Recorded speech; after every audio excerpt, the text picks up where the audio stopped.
Hey guys, Andy here from Mediocre Hobbies coming at you with another 3D printing video. This one is actually based on a 3D printer that I have previously looked at. Last month I did a video on this. This is Geeetech's resin 3D printer, and that was very kindly sent out to me by those guys. It is kind of like a budget 3D printer, and I did a video based around the idea of you testing out the waters with 3D printing without breaking the bank. So this printer, you can get your hands on this printer for €100 excluding shipping. I've had a lot of messages saying that sometimes shipping broke the back of people trying to buy it, and I am sorry. I don't know how much shipping costs all around the world. There is multiple warehouses that you can order it from, so please do make sure that if you decide to buy one of these, that you're ordering it from the correct warehouse and you're not shafting yourself on the postage. But yes, I did a video on this thing, and a lot of people took to the video quite well.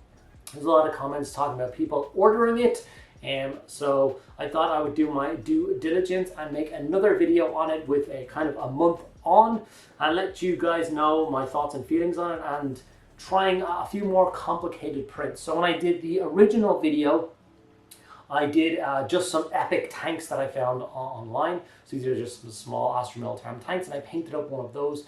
And it turned out pretty well, but obviously it wasn't a crazy print. It's not a very difficult task or challenge for a 3D printer of any sorts to get that done.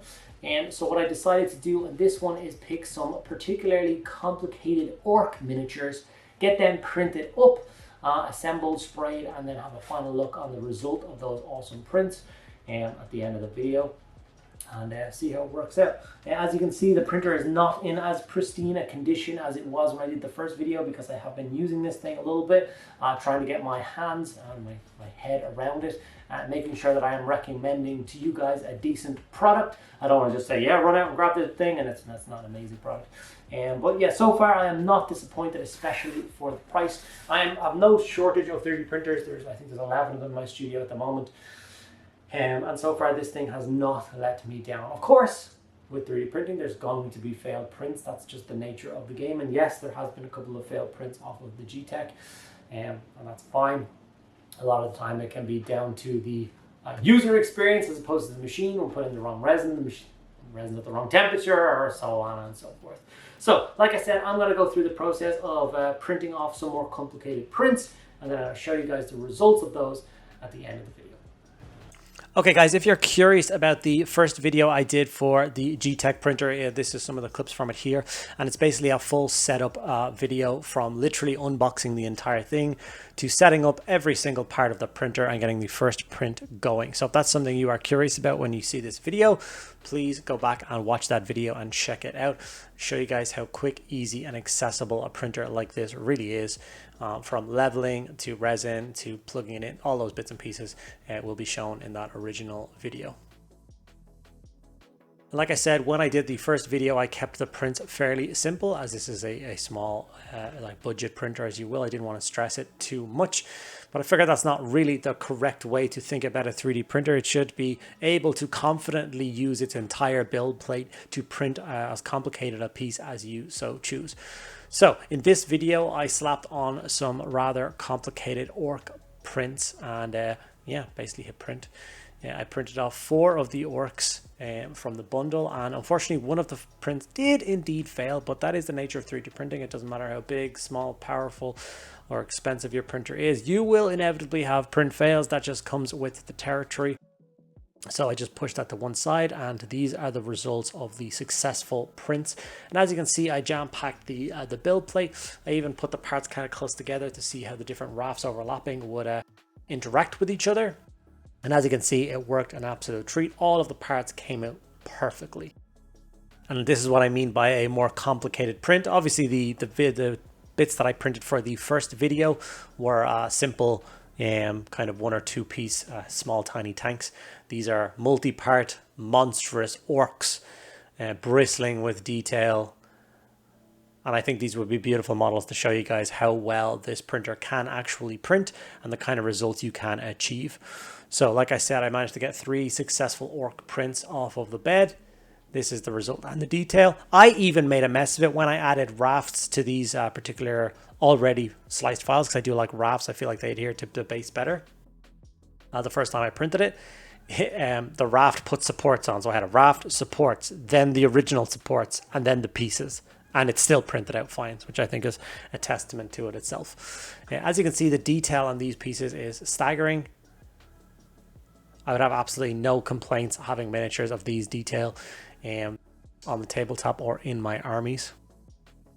After this, I went over to the normal process I do for 3D printing, which is dipping the pieces in boiling water for maybe 2 or 3 seconds at that, and then just peeling the supports away from the miniature. And as you can see, it does it quite well.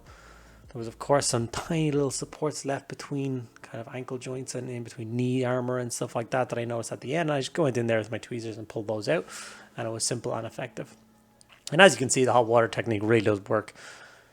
Here's an example of one of the Unreal orcs that I managed to print off and get assembled. And I don't know about you, for the results of these guys from a €100 printer, I think is pretty good. Now, the last time I did the video and the printer was indeed €100. I'm not 100% sure if that promotion is still on.